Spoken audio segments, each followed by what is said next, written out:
نحمده ونصلي ونسلم على رسوله النبي الكريم الحنين الرؤوف الرحيم. أما بعد، أعوذ بالله من الشيطان الرجيم. بسم الله الرحمن الرحيم. والذين كذبوا بآياتنا صم بكم في الظلمات من يشاء الله يضلله ومن يشاء يجعله على صراط مستقيم. صدق الله مولانا العظيم.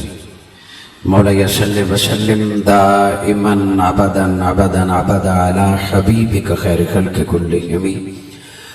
اللهم صل على سيدنا محمد وعلى آله وأصحابه وبناته وعشاقه أجمعين. صد بار شکر سے پیدا کرنے والی ذات کا، جس کی عنایت کردہ توفیق اور فضل و کرم سے آج جیسے دور پرفتن اور دور مصروف میں آپ کو اور مجھے اللہ جل مجدہ نے 10 محرم الحرام کی دوپہر سید پہر شروع ہونے سے قبل کا وقت مجھے اور آپ کو اپنے گھر میں بٹھا کر اپنے محبوب محمد مصطفیٰ صلی اللہ علیہ وآلہ وسلم کی پیاری آل کے تذکرہ کرنے کی نوکری عطا کی ہے. حاضرین مکرم، یہ عین وہ وقت ہے، گھڑیوں کو دیکھیں، یہ عین وہ وقت ہے جس وقت حضرت قاسم بن حسن اور حضرت علی اکبر بن حسین اپنی جوانی کو لے کے میدان کربلا میں اتر رہے تھے. یہ عین وہ وقت ہے جب امام حسین اپنی جوان اولاد کو نام خدا پر قربان کر رہے تھے. اس سورج نے، اس تپتی دوپہر نے جو منظر دیکھا، دعا ہے اللہ رب العزت جتنے افراد یہاں شریک ہیں اور جو سن رہے ہیں، اللہ مجھے اور آپ کو قبر اور حشر کی گرمی سے محفوظ رکھے. دنیا میں، قبر میں اور حشر میں حسنین کریمین کی غلامی کی سعادت عطا فرمائے. محترم و محتشم معزز سادات اعظام، ذی قدر علماء کرام، مشائخ اعظام، بالخصوص صاحب صدر مجلس ہذا صاحبزادہ پیر محمد علیم الرسول عارف صاحب آستانہ علیہ للہ شریف، دیگر علماء کرام، صوفیاء اعظام، ثناخان رسول، برادرم محترم جناب علامہ قاری نوید الحسن چشتی صاحب نے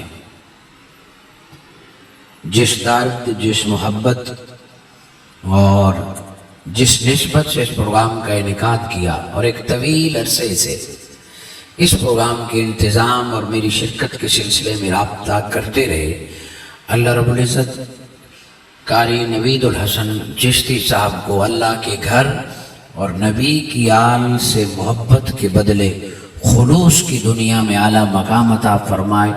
قرآن اور صاحب قرآن اور منہاج القرآن کی جس نسبت کا ذکر کر رہے ہیں، اللہ آپ کو دنیا میں، قبر میں اور حشر میں ان نیکیوں کے بدلے اپنے پیارے محبوب کی رضا عطا فرمائے.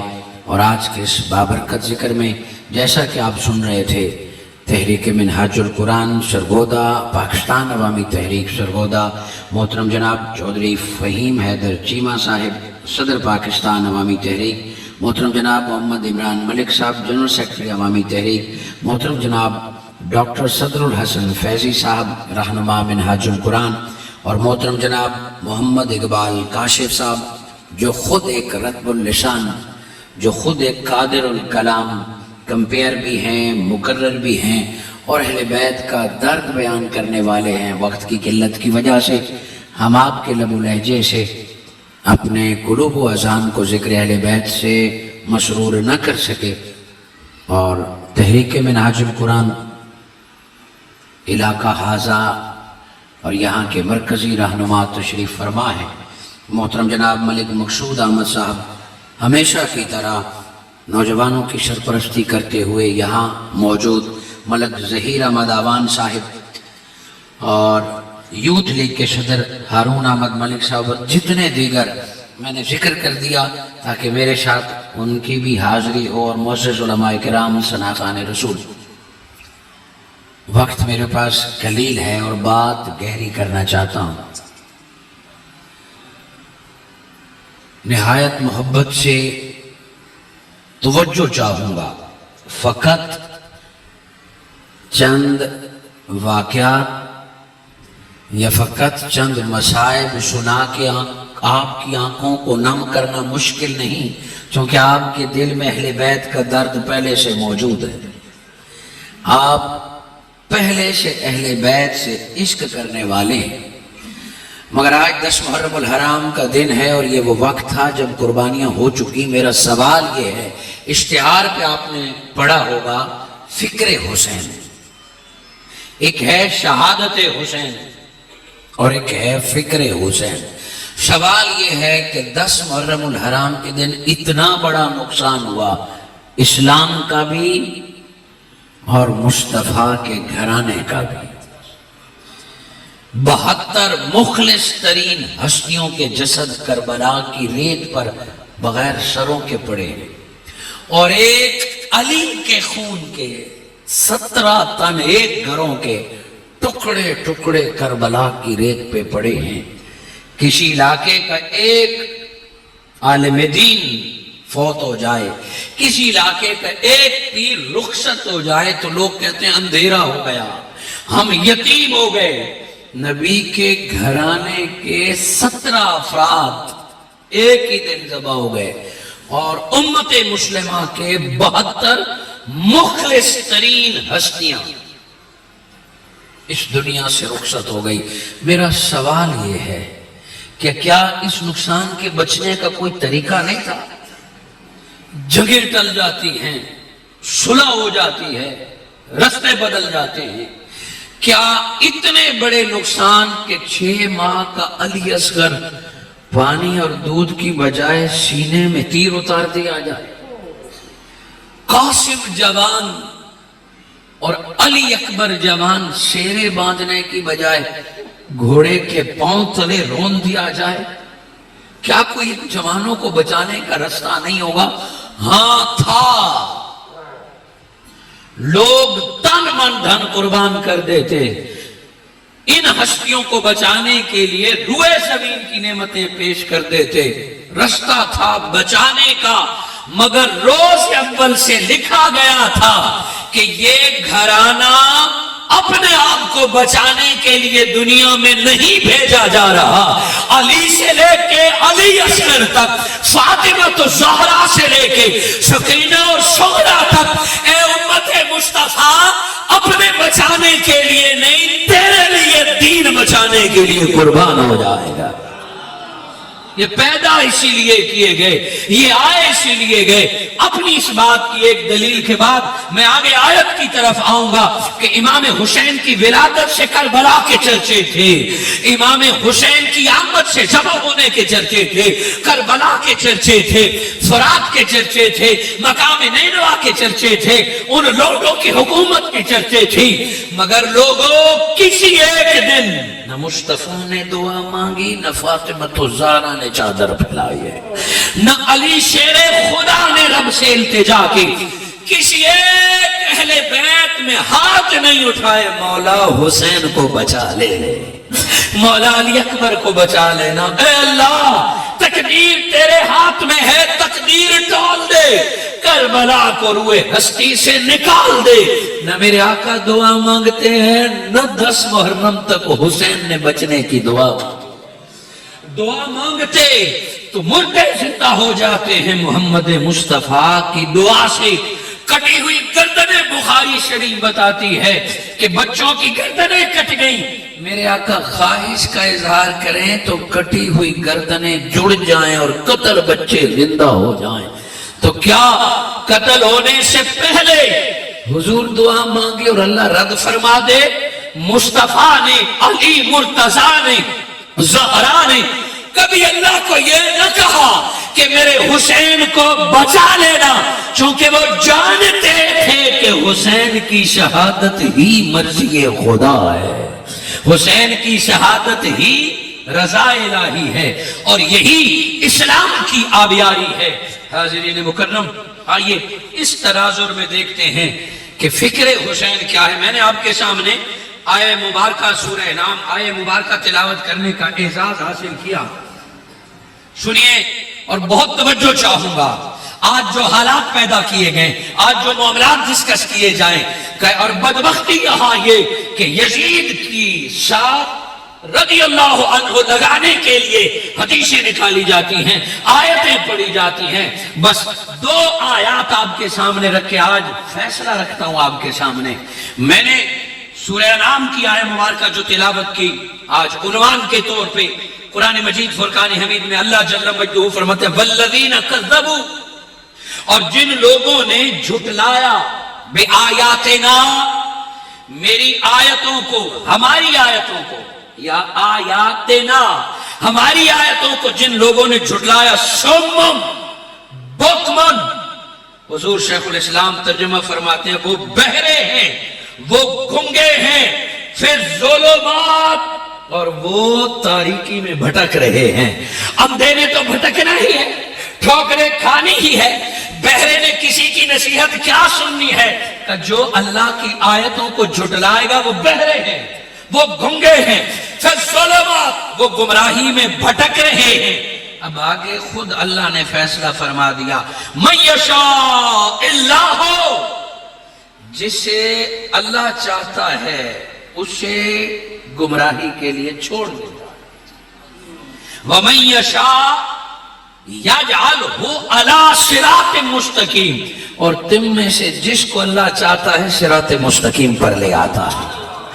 اس آیت میں تین لفظوں پہ غور کرنا ہے، کذبوا بآیاتنا، جو اللہ کی نشانیوں کو جھٹلاتا ہے، پھر اللہ جس کو چاہتا ہے واپس لے آتا ہے، جس کو چاہتا ہے بھٹکنے کے لیے چھوڑ دیتا ہے۔ اسی کی تائید میں سورہ اعراف کی آیہ مبارکہ اللہ جل مجدہ نے وہاں بھی جھٹلانے کی بات کی، حضور صلی اللہ علیہ وآلہ وسلم نے یہ آیت سنائی۔ اب اس کا آگے چاہتا تھا کہ اس سے پچھلی آیت بھی سناؤں، اگلی بھی سناؤں، تاکہ قرآن کا موضوع کلیئر ہو جائے، مگر اب وقت قلیل ہے۔ اللہ رب العزت نے فرمایا والذین کذبوا بآیاتنا، پچھلی آیت یہاں تک تھی، مگر یہاں اگلا لفظ اضافہ ہے، واستکبروا، جو اللہ کی آیتوں کو جھٹلائے اور پھر متکبر بن جائے، پھر سرکش ہو جائے۔ وَاسْتَكْبَرُوا کی بعد أَنْهَا أُولَئِكَ أَصْحَابُ النَّارِ، قرآن فیصلہ کراتا ہے کہ آیت نے بھی جھٹلائے اور پھر غرور اور تکبر بھی کرے، لوگ قرآن کا فتویٰ ہے أُولَئِكَ أَصْحَابُ النَّارِ، وہ جہنمی ہیں، ہم فیہا خالدون، اب نکلنے کا رستہ نہیں۔ جو رب کی آیتوں کو جھٹلا کے غرور کرے گا وہ ہمیشہ جہنم میں سڑتا رہے گا۔ اگلی آیتیں چھوڑ کر اس وقت صرف انہی دو آیتوں پہ کہ کذبوا بآیاتنا، واضح سی بات بتائی جو ہماری نشانیوں کو جھٹلائے گا۔ ایک آیت قرآن کی ہے اور قرآن میں 6666 آیتیں ہیں۔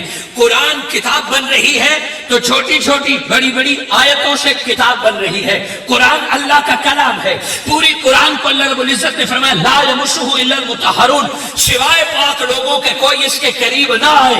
ہم اس کو باوضو چھوتے ہیں، چومتے ہیں، سر سے اوپر رکھتے ہیں، پڑھتے ہیں، باعث بخشش مانتے ہیں، باعث ہدایت جانتے ہیں۔ الحم سے لے کے ناس تک قرآن کا ادب فرض، قرآن کا احترام فرض، قرآن کا پڑھنا فرض۔ اللہ رب العزت نے سارے قرآن کو اپنی نشانی قرار دیا کہ اس ایک نشانی میں پھر 6666 نشانیاں ہیں، 6666 آیتیں ہیں، کوئی آیت غیر اہم نہیں۔ کوئی آیت غیر ضروری نہیں، کوئی آیت فضیلت میں کم نہیں ہے۔ الف لام میم یہ بھی ایک آیت ہے، اِنَّا أَعْطَيْنَاكَ الْكَوْثَرَ یہ بھی ایک آیت ہے، وَالضُّحَىٰ دکھنے میں ایک لفظ ہے مگر پوری آیت ہے۔ الحم سے لے کے ناس تک 6666 آیات ہیں۔ آیت کا اصلی ترجمہ ہے نشانی۔ اب سنیے، والذین کذبوا بآیاتنا جو ہماری آیات کا انکار کرے، پورے قرآن کا انکار جس نے کیا اس کو تو کافر ڈکلیئر کر دیا، وہ کافر ہے۔ پورے قرآن کی جتنی اہمیت ہے، قرآن میں 114 سورتیں ہیں۔ سورہ بقرہ بہت بڑی ہے، سورہ کوثر بہت چھوٹی ہے۔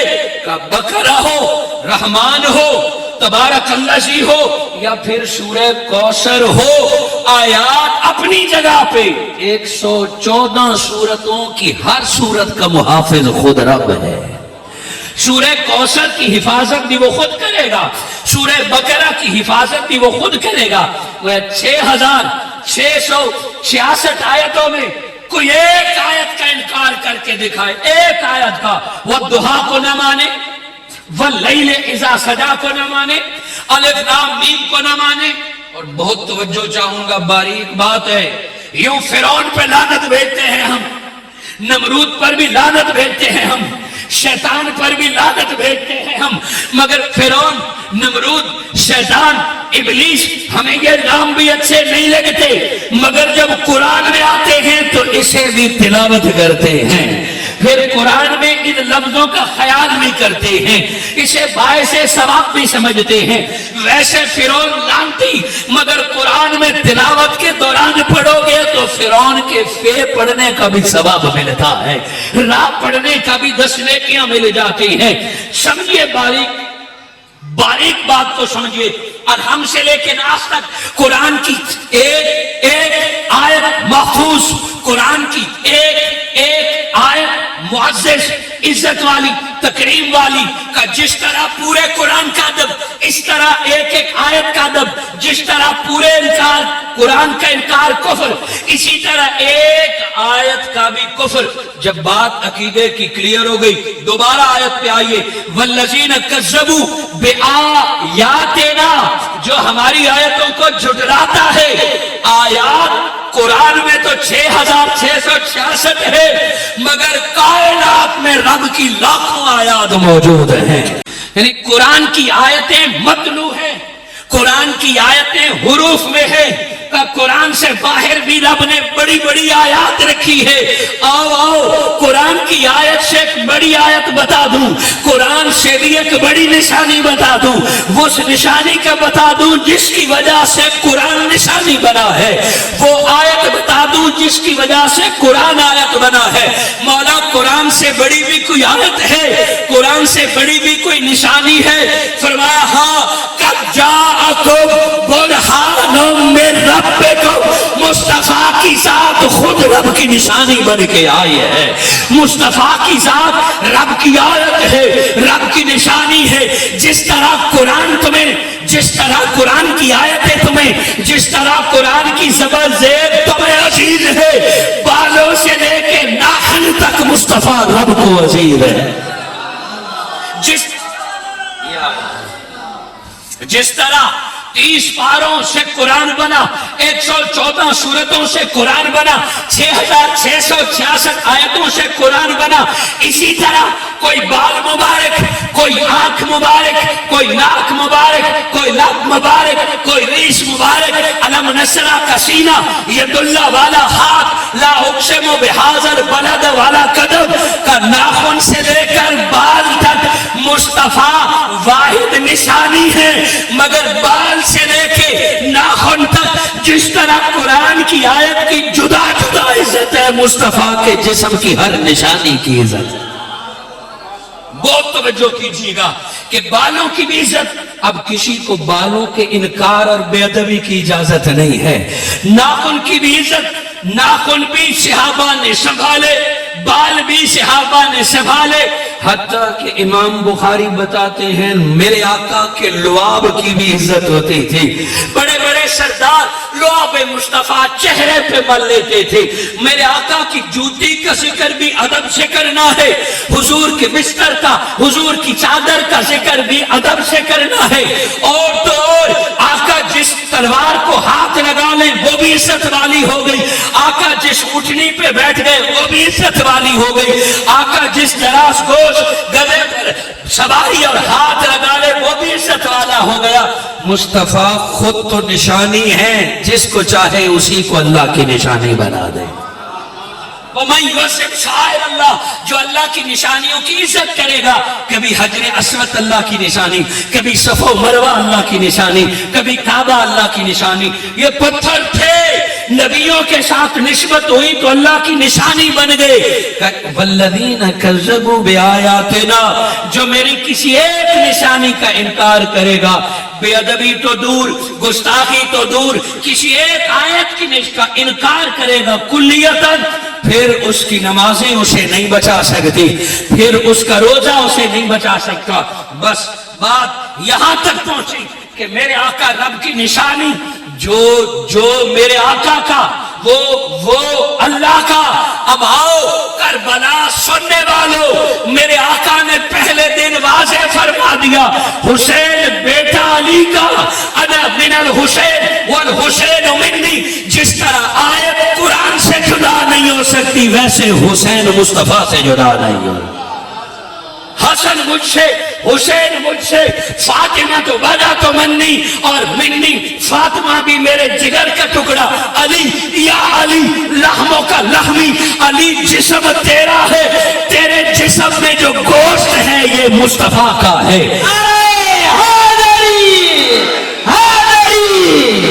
دموں کا دمی علی, رگیں تیری ہیں, ان میں جو خون دوڑ رہا ہے یہ بھی مصطفیٰ کا ہے. علی بچے تیرے ہیں مگر قیامت تک آل مصطفیٰ کی کہلائیں گے. یہ چار تنیں میرے آقا کے جسم سے جدا نہیں ہے. ولایت امامت نبوت سے جدا نہیں ہے. علی ولی تو نبوت کا حصہ, حسین امام, حسن امام تو نبوت کا حصہ. کا لوگوں جس طرح سورہ کوثر کو قرآن سے جدا نہیں کر سکتے, جس طرح سورہ ملک کو قرآن سے جدا نہیں کر سکتے. تمہارے اصول, تمہارے ضوابط, تمہارا علم اپنی جگہ پر.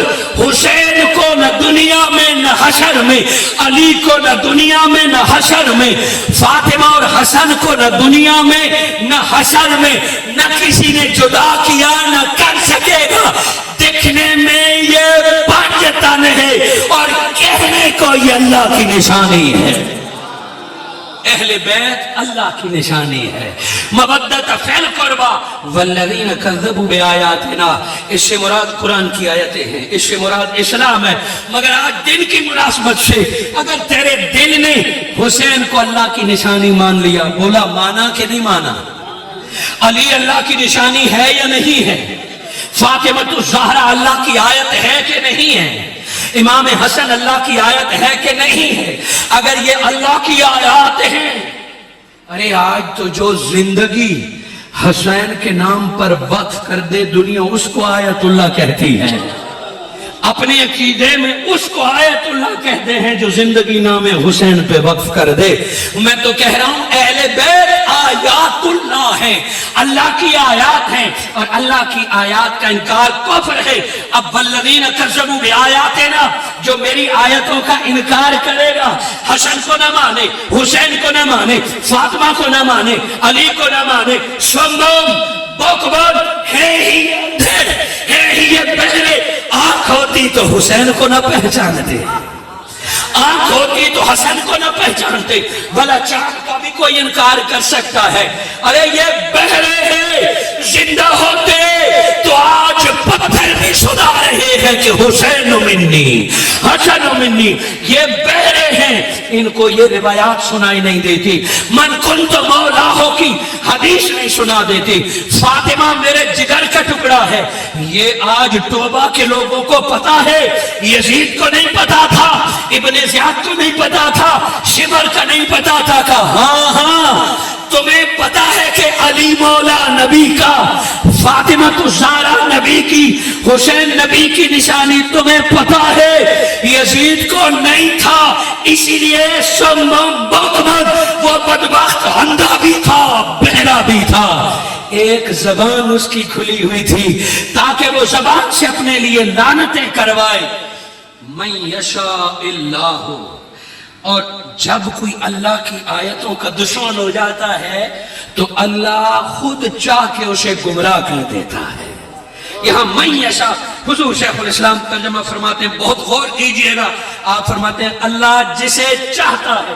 وہ جو ہم کہتے ہیں نا کہ ترجمہ عرفان القرآن عام قاری کو تفسیر سے بے نیاز کر دیتی ہے، اب ترجمہ عرفان القرآن سنیے کہ اللہ جسے چاہتا ہے اسے انکار حق، یہ اب سیدہ فاطمہ الزہرا کی شان میں بے ادبی کرنے کے بعد ترجمہ نہیں لکھا، یہ آج سے 15-20 سال پہلے کا لکھا ہوا ہے۔ فرمایا جسے چاہتا ہے اسے انکار حق اور ضد کی باعث گمراہ کر دیتا ہے، ضد کی باعث گمراہ کر دیتا ہے۔ میں کیوں معافی مانگوں، میں کیوں رجوع کروں؟ کہ یہ ضد بندے کو رائے حق سے ہٹا دیتا ہے۔ وَمَن يَشَاء يَجْعَلْهُ اللَّهُ يَجْعَلْهُ، اور جسے چاہتا ہے اسے قبول حق کے لیے سیدھی راہ پر لگا دیتا ہے۔ کربلا میں 12,000 یزیدی فوجی تھے، آپ کو پتا ہے ان میں 700 سے زائد حافظ قرآن تھے۔ یزیدی فوج میں 700 سے زیادہ حافظ قرآن تھے۔ حافظ قرآن حسین کو نہیں جانتے تھے، جس کے گھر سے قرآن آیا گویا وہ حافظ قرآن تو تھے مگر اندھے ہو گئے تھے، بہرے ہو گئے تھے، اسی لیے یزید کے پاس آئے، قرآن ان کے سینے میں، اذانیں بھی ہو رہی تھی، جماعتیں بھی ہو رہی تھی، وہ بھٹک گئے، یزیدی کہلائے، جہنمی کہلائے، اور اللہ نے فرمایا وَمَن يَشَاء يَجْعَلْهُ، اللہ جسے چاہتا ہے حسین دعوت دے، وہ کھڑا یزید کے ساتھ ہو تو حر بن کے جنتی بن جاتا۔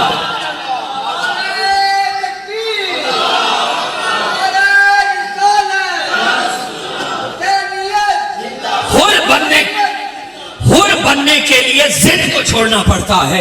حر آیا یزید کے ساتھ تھا، اور آپ سنیں سب سے پہلے امام حسین کا رستہ روکا حر نے تھا، پانی بند کرنے کی دھمکی بھی حر نے دی تھی، اور رستہ بدلوایا بھی حر نے تھا، خیمے جس جگہ لگائے تھے وہاں سے بھی حر نے اٹھائے۔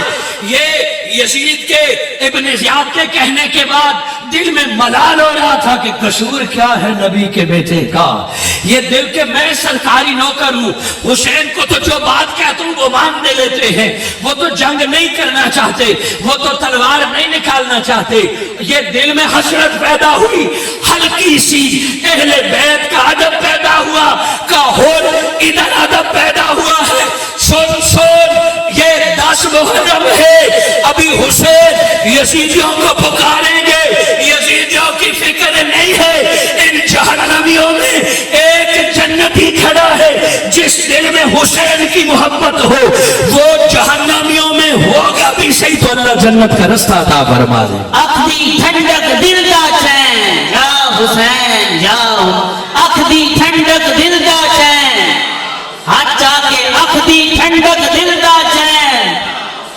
اخدی ٹھنڈک دل دا چین۔ کذبوا بآیات نا، جو آیتوں کو جھٹلائے گا اور اس غرور اور تکبر پر قائم رہے گا وہ ابن زیاد کہلائے گا اور شمر کہلائے گا، بعد میں جتنا روتا رہے، اور جس سے غلطی ہو بھی گئی اور وہ افسردہ ہو گیا اور پھر اہل بیت کی طرف آ گیا، اللہ پچھلے سارے گناہ معاف کر کے حر کا مقام عطا فرما دے گا۔